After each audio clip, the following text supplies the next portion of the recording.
Olubereberye essuula 31 olunyiriri olusooka okutuukira ddala ku lusembayo.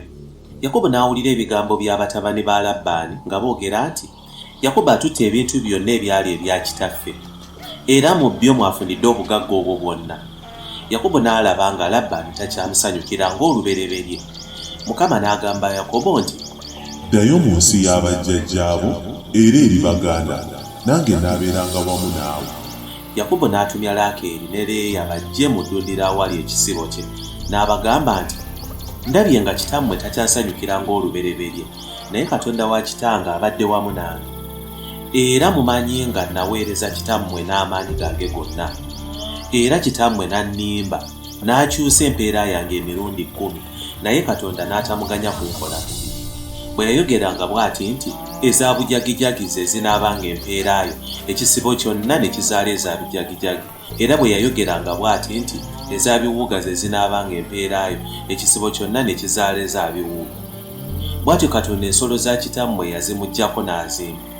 Awo olwatuuka mu biro ebisibo bwe biwakira, naloota ne ndabanga embuzi ennume ezaalinnyira ebisibo zaali za biwuuga, bujagijagi ne kiweewoweewo.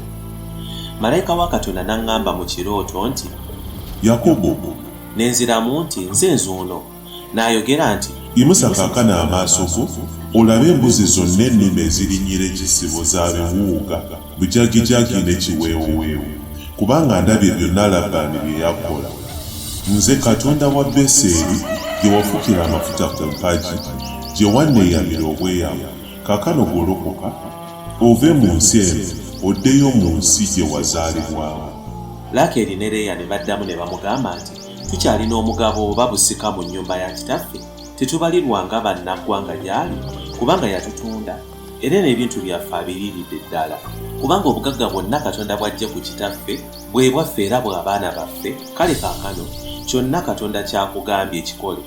Yakobo n'alyoka agolokoka ne yeebagaza abaana be ne bakazi be ku ŋŋamira, n'atwala ebisibo bye byonna n'ebintu byonna bye yafunira e Padanalaamu, addeyo eri kitaawe Isaaka mu nsi ya Kanani. Labbaani yali agenze okusala ebyoya by'endiga ze, Laakeeri n'abba baterafi wa kitaawe. Yakobo n'agenda mu makya Labbaani omusuuli nga tamanyi, kubanga teyamubuulira ng'adduka. Bw'atyo n'adduka n'ebibye byonna bye yalina, n'asomoka omugga Fulaati, n'ayolekera e Giriyaadi ensi ey'ensozi. Ku lunaku olwokusatu ne babuulira Labbaani nti Yakobo yadduka. Labbaani n'atwala baganda be, n'amuwondera olugendo lwa nnaku 7, n'amutuukako e Giriyaadi, ensi ey'ensozi. Katonda n'alabikira Labbaani omusuuli mu kirooto ekiro, n'amugamba nti weegendereze, tobaako kintu kyonna ky'oyogera ne Yakobo, oba kirungi oba kibi. Labbaani n'atuuka ku Yakobo. Yakobo yali asimbye eweema mu nsi ey'ensozi. Ne Labbaani ne baganda bwe nabo ne basiima eweema yaabwe mu Giriyaadi, ensi ey'ensozi. Labbaani n'agamba Yakobo nti, wakola kiki okugenda ekyama nga simanyi, n'otwalira ddala abaana bange ng'abanyagibwa n'ekitala? Kiki ekikudduse ekyama n'onkisa ng'ogenda, n'otombuulira ndyoke nsiibule n'ekinyumu n'ennyimba n'ebitaasa n'ennanga, n'otonganya kunywegera batabani bange n'abawala bange? Naye Katonda wa kitammwe yayogera nange ekiro, weegendereze, tobaako kintu kyonna ky'oyogera na Yakobo, oba kirungi oba kibi. Manye ng'oyagala okugenda, kubanga olumirwa nnyo ennyumba ya kitaawo, naye lwaki wabba bakatonda bange?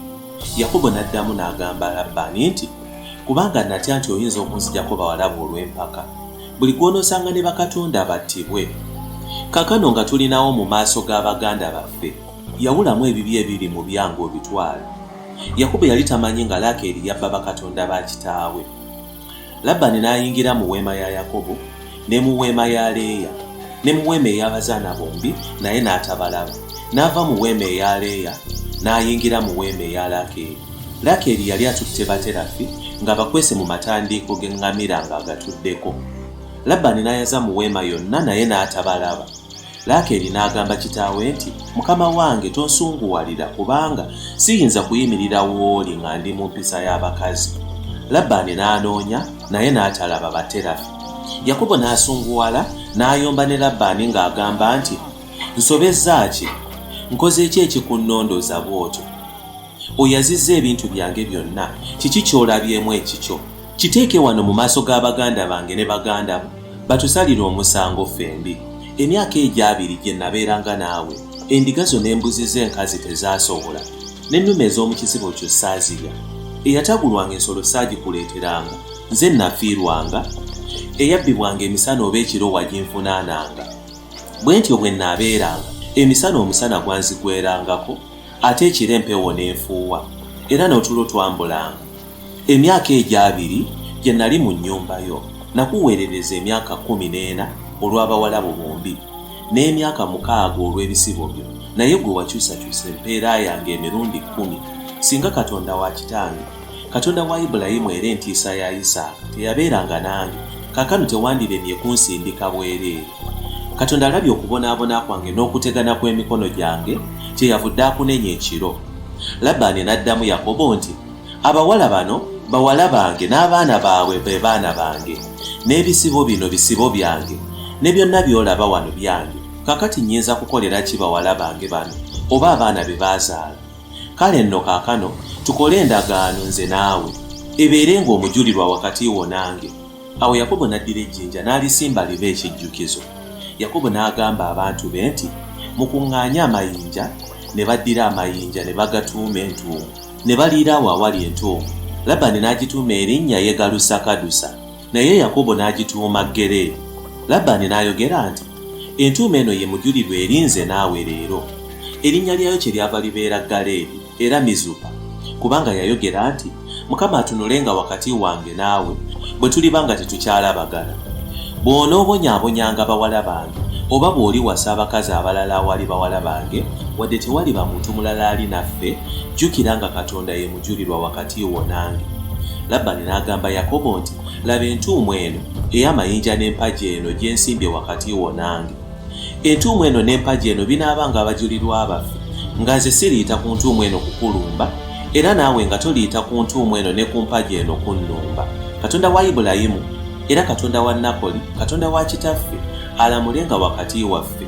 Yakobo n'alayira Katonda wa kitaawe Isaaka ng'anaakuumanga endagaano eyo. Yakobo n'aweerayo ssaddaaka ku lusozi, n'ayita abantu be okulya emmere.